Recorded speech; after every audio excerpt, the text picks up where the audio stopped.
Poor Kelvin kicked the bucket before his time, and as a totally rad consolation prize, he got to be reincarnated into some hokey magical world.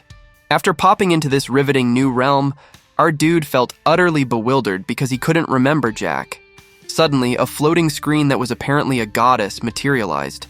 She informed him that he was in a land overflowing with magic and now had some baller skills.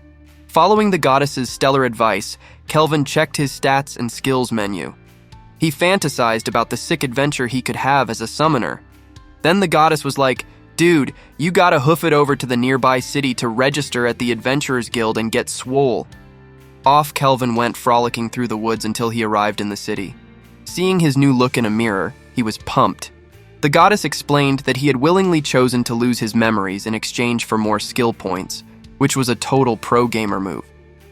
Finally, they made it to the guild. Kelvin saw the squad looking for odd jobs and went to register. But before filling out the form, Melissa the goddess warned him to think hard before declaring himself a summoner, since it was super rare and valuable and the rulers would be all up in his business. Don't be a noob and spill the tea too soon, bro. What a nuisance that would be.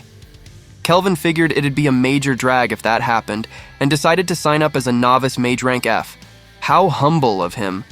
Ari, the receptionist, hot like in all animes, took his papers and handed him his rank F membership card. First up was slaying slimes.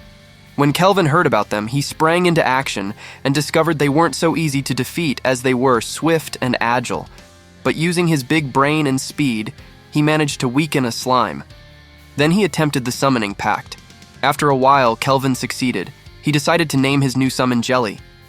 He could feel what Jelly felt and realized he was happy. Then he summoned Jelly for the first time to help finish the job, easily defeating the rest. Now Kelvin understood why summoners were so sought after, and the goddess declared he was the only Class S. In the next riveting scene, Kelvin strolls through town with the loot from the job in his hands. Then, while searching for the inn they had recommended, Kelvin happens upon a slaver in a hallway who has captured an elf. This caught his attention because he could see she looked very sad. Kelvin scurries back to the guild, where Ari congratulates him on moving up to rank E. The girl is shocked that he doesn't have a group, but Kelvin knows he can't have one, or they will uncover his secret summoner identity. Even though he doesn't want to draw attention by quickly rising in rank, the other adventurers gossip non-stop about him. The fame. The girl thinks Kelvin must be a powerful mage from another country, but he doesn't indulge her with details about his mysterious past. Then he asks her for a rank D job when the arrogant Cashel rudely interrupts them. What a tool. Cashel tells Kelvin that if he wants a rank D job, he should go defeat the Dark Knight. Cashel is a Class D adventurer who enjoys harassing noobs. For funsies, Cashel invites Kelvin to join his group to hunt the Dark Knight. The girl cautions that the knight is super dangerous, even for rank D. However, Kelvin uses his clinical eye to examine Cashel's stats and discovers he has the special title of Killer. Kelvin proposes a competition. Whoever takes down the knight first is the winner. He declares he plans to go alone, surprising Cashel, who accepts the challenge and leaves in a huff. Kelvin shows curiosity about Cashel's group. Meanwhile, Cashel asks a companion about Kelvin. His pal, who has rank C clinical eye, says Kelvin must be strong since he can't analyze him. In the Castle of Evil Spirits, Cashel's group is terrified to find all the monsters dead already. Suddenly, Kelvin appears, making them think they have discovered his abilities. They mock him, believing he can't possibly beat the knight, but Kelvin reveals he's in their trap and is going to face them instead. The big guy attacks Kelvin, but falls right into his trap. The guys are horrified to see Kelvin's strength when he uses an untraceable skill. The clinical eye kid runs away in terror, but Cashel decides to stay and fight. Kelvin sends Jelly, who evolved into gluttonous slime, to chase the coward as he flees in horror. Kelvin watches as Jelly easily defeats the big guy, who has freed himself from the earlier trap. Then, Cashel tries to attack, but Kelvin knocks him out with one blow. Night-night. Kelvin realizes Cashel and his crew were preying on adventurers instead of monsters to level up rapidly. For shame. He scolds them for their bad behavior. Then he plans to take them to the guild, and after that, go defeat the Dark Knight Gerard, all in a day's work. Kelvin wants Gerard to join his squad. Instead of attacking, Kelvin decides to propose a summoning pact to his new BFF. However, before accepting, Gerard suggests that Kelvin shows off his mad skills first. During the battle, they're both surprised by each other's crazy abilities. Suddenly, due to the intense pressure of Kelvin's attack, Gerard recalls his angsty past in Alcarl, which was wrecked by some elven bullies who defeated them in a few days. Due to his burning desire for revenge, Gerard gains more power, leaving Kelvin shaken. Along with Jelly, Kelvin has to use almost all his juice to face the edgy knight head-on. The next day, Kelvin saunters into the guild to grab his reward for slaying the baddies. Everyone thanks him for taking out the knight and locking up the Cashel crew. In the guild, Eri comes up to Kelvin to tell him he'll get a special promotion. Chief Leo wants to personally thank him for a job well done. Kelvin meets with Chief Leo, who believes Kelvin is from another world because of his sick skills. This worries Kelvin because Leo might uncover his secret summoner identity. While they chat, Kelvin thinks he should have been more careful, but Leo advises him to stand firm and open up to people he trusts. Kelvin decides to follow the advice. He compliments Leo and asks why he didn't punish Cashel earlier. Leo apologizes and explains that Cashel is a noble from a militant country, so he couldn't act without evidence. But he was about to do something and is glad he didn't have to get involved. Kelvin asks him to cut to the chase. Leo says he doesn't see Kelvin as an enemy. He wants to be BFF. He reveals that he's already met otherworldly peeps, surprising Kelvin. He mentions some were heroes reincarnated by Melissa. Leo explains that the priestess of Doramus prophesied the coming of the Demon King. He wants to focus on defeating monsters in case Mr. Demon returns.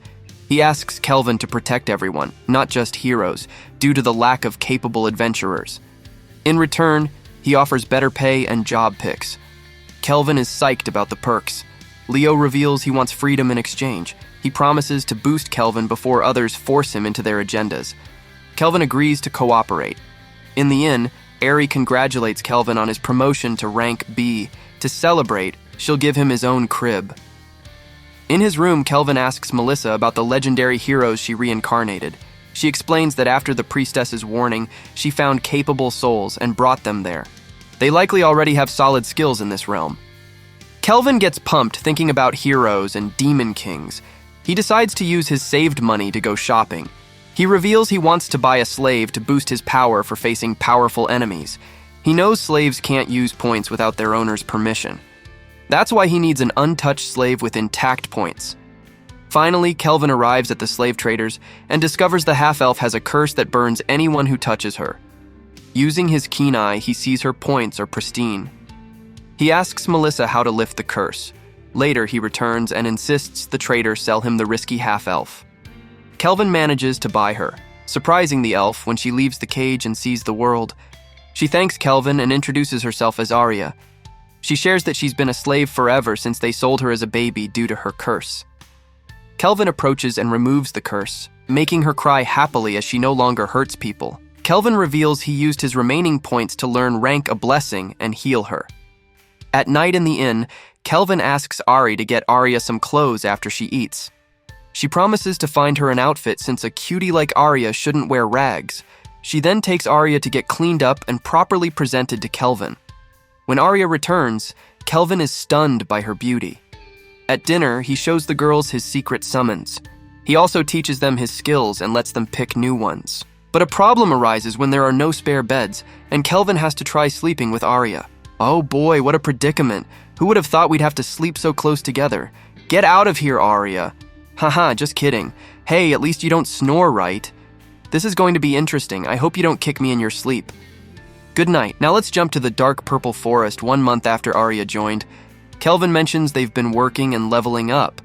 Arya spent her points on clairvoyance and sewing, allowing her to sew her own made battle outfit. Arya got some badass new powers, and when she went to the guild to collect her reward, the receptionist Ari told her she had to do another job to rank up. Kelvin congratulated Arya on reaching rank C and motivated her to get to B, teasing her about the last test where she straight up shot an arrow into the examiner's head. Then Ari told her about a new candy shop they wanted to check out together. It seemed like a date. Ari met up with Kelvin at the spot, and they decided to wait for Arya to show up. Suddenly, Arya showed up all dressed up and looking really good. wowing everyone. Afterward, they went to eat, and Arya was acting like a servant, which made Kelvin uncomfortable. He asked her to stop doing that. When Arya tried to feed Kelvin by mouth, Ari decided to do the same, which made Kelvin freak out and cause a scene, with people around wondering if they were a threesome. Because of this, Kelvin decided to take the food back to the inn, freaking out the people even more and clearly annoying Kelvin. Some noble dude said peasants shouldn't do that stuff in public, and he attacked their table. Kelvin asked why he did it, and the guards told him to kneel. But Kelvin used his power and spanked the guards, scaring the crap out of the guy. Then Kelvin decided to interrogate him about why he was there. The noble, under pressure, revealed he had come to see Leo the boss. Surprised, Kelvin told him his guards were too weak to be a prince.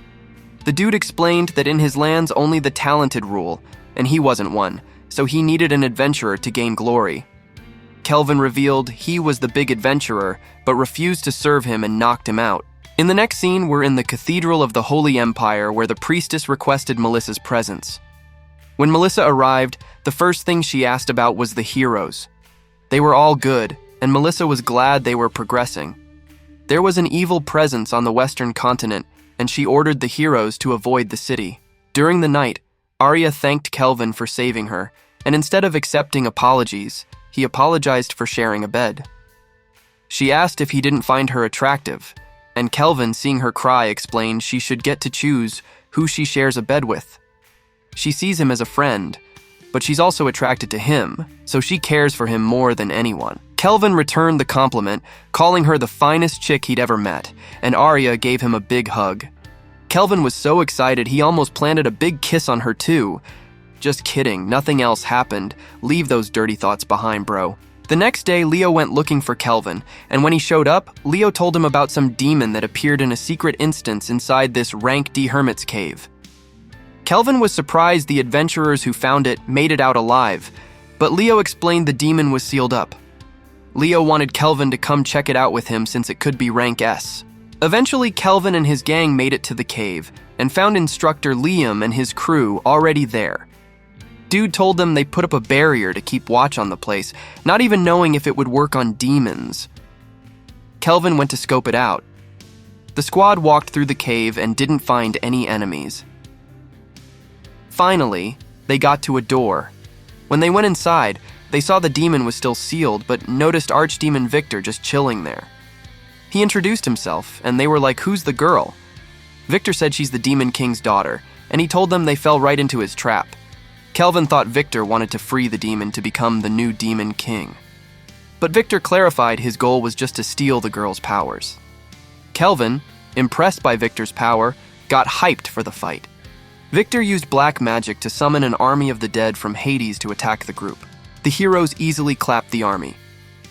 Seeing their fighting style, Victor noticed their battle addiction and got serious to kick their butts. During the battle, Kelvin gave strategic directions to Gerard to protect himself. Victor hit Gerard, but the damage was reduced thanks to his armor. Then Victor attacked again, and although Kelvin told his slime to fight back, Victor adapted to its camouflage and the heroes took damage. Arya attacked, surprising Victor, who sacrificed his arm to block her fire arrow. This allowed Gerard to land a direct hit, slicing off Victor's other arm. Victor showed his true power by casting a spell. Though Kelvin ordered his crew to attack, Victor managed to unleash a powerful blast before they could stop him.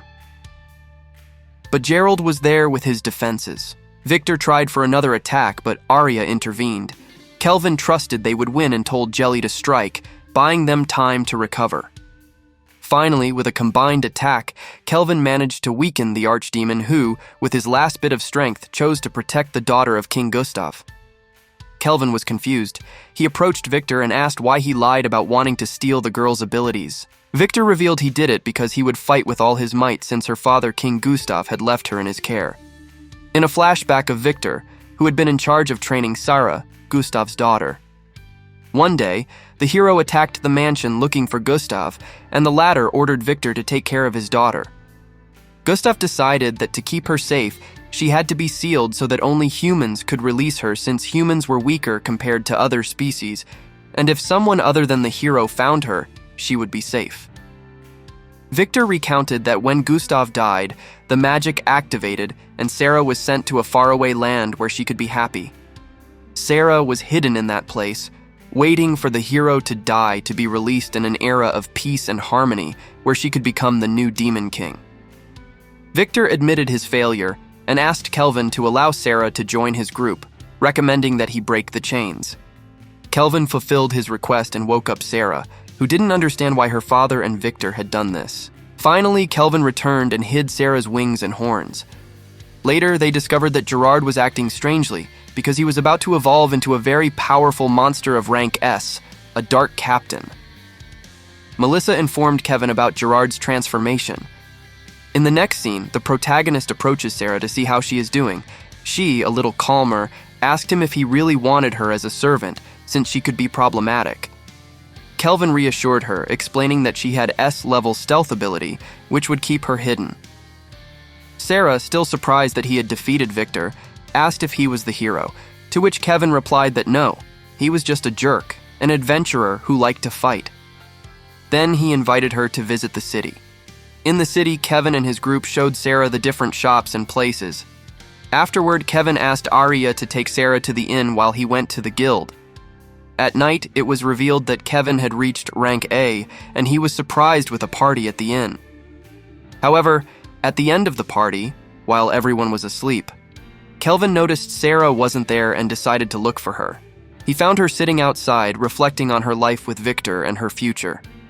The next day, Kevin felt happy to have reached rank S in his blacksmithing skill, just like Arya with her sewing skill, and showed everyone his new creations. On a trip outside the city, they were attacked by bandits. Sarah easily defeated the thieves, and although the leader of the bandits didn't want to surrender, she finally gave in. The leader warned them that her boss was level 70.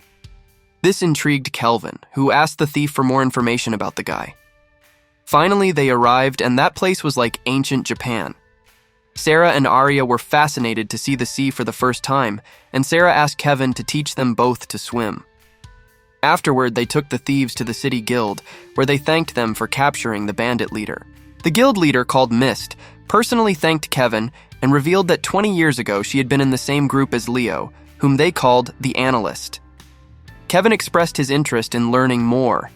In this same kingdom, on a mission they save Lucas, a girl from the bandits. Later we see the heroes running quickly in search of loose bandits, but they find Jelly in his giant form and he stays so they don't attack the area. Toya, the leader of the hero group, goes to attack Jelly, but Lucas, the girl, stops him and tells him Jelly is Kevin's pet and that Kevin was the one who saved her. The bandits are defeated, so the heroes think they arrived late. Next, they hear a noise in the other room, in which, upon checking, they find Kelvin and his group waiting for them. Kelvin, seeing they arrived, tells them those knocked-out bandits were pathetic, since with just a touch they begged for their lives. Then, the heroes introduce themselves one by one to Kelvin and say their duty is to protect people from criminals, but Kelvin, in his villain role, laughs at Toya and tells him that to do it, he first has to get stronger. After managing to provoke Toya, he proposes they have a battle between them, 4 against Kelvin, where the loser must grant the winner a wish, but the heroes think they have the advantage and refuse this type of combat, since Toya thinks it's cowardly to fight like that. So Toya proposes to fight in one-on-one combat. Upon hearing this, Setsuna, the black-haired girl, stops him, since she senses Kevin is plotting something. She proposes they all fight him together and the others support the idea. Now Toya, after listening to his companions, informs Kevin that he accepts his challenge. In the next scene, we see how they are all moved to a more comfortable place to fight. Kevin confesses to his companions that he can't believe his plan is going so well and is glad the heroes are such idiots. Then he orders Arya to bring the food tray so they can enjoy the show while watching the fight. Arya follows his orders and then confesses to him that she thinks it's dangerous for Kevin to face the heroes alone since he doesn't usually fight on the front line, but Kelvin tells her he wants to take the chance to train one of his skills, which is fighting groups, and reveals he will use the weapon he made for himself, which he called the Skill Eater. Meanwhile, the heroes closely observe Kevin and believe he is a bad person, so they cannot lose. The heroes get ready to fight and decide to invoke the blessing power of the fairies. Toya charges against Kelvin, trying to take advantage by thinking he is a mage. However, Kelvin surprises him and starts approaching them, showing he is not. Nana tries to attack using her pet dragon, launching a fire blast. Kelvin manages to dodge that attack and increases his agility stat to get behind the other girl. Kelvin uses his special weapon made with Victor's armor and copies his ability called parallel thinking.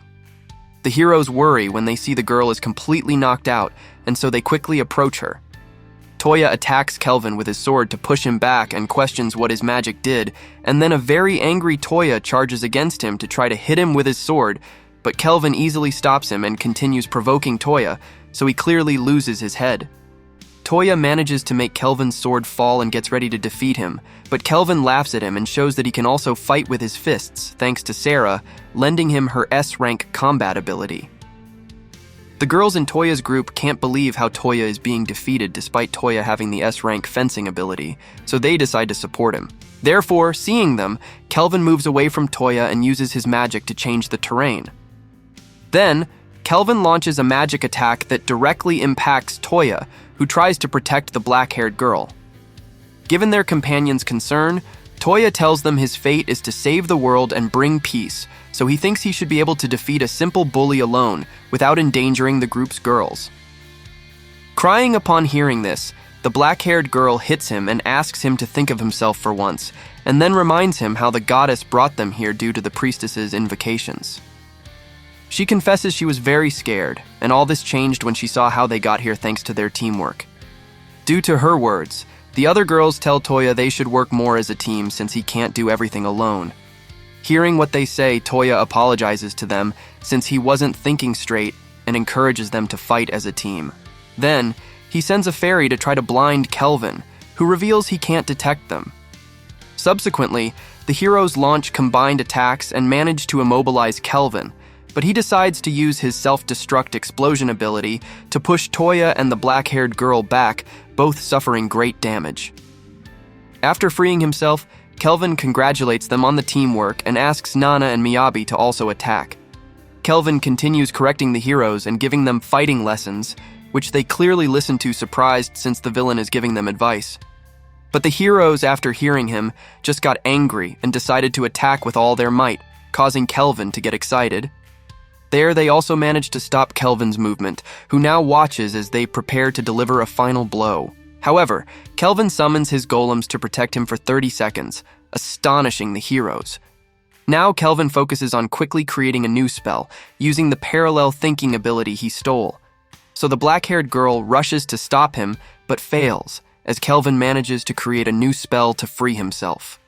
The black-haired girl clearly doesn't give up and tries to attack again, earning Kelvin's praises, who confesses she's the best fighter in the group. But Kelvin, after congratulating her, shows her he's still faster, so she has to intervene with a blow from her ogre. By doing so, she is also easily defeated, so Nana asks Toya to attack him while she protects him. Nana rushes to attack along with her dragon and a barrier to defend herself. Seeing her, Kelvin thinks she has a defense on par with Sarah's, and so decides to use a barrier to seal the girl, facilitating her defeat. This causes Toya to get angry and attack Kelvin while blaming him for not using all his strength for good.